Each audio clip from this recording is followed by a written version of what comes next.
And to begin, acknowledge the real sadness over the attack in Sumy yesterday. A Palm Sunday attack on a civilian population, worshiping, shopping. What a horrific attack, in the words of our Secretary of State, Marco Rubio, and how clearly it demonstrates the treachery of Russia having started this war and continuing to maintain it, even as a discussion is underway about ceasefire. You put it together with recent attacks in other locations. It is a grim day, and I know a national day of mourning here in Ukraine for these victims.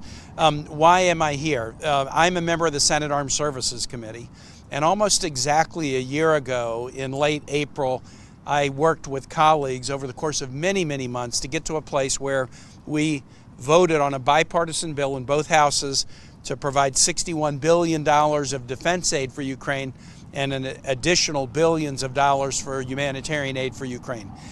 We did that with the expectation that that aid would last a year plus, and that sometime in the summer of 2025, we would need to look at the next chapter of U.S. support for Ukraine.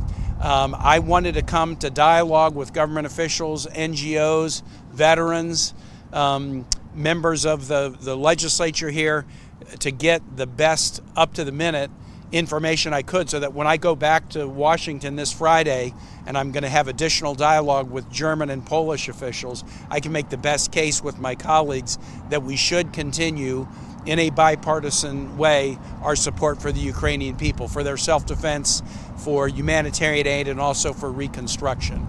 And so that's why I'm here now.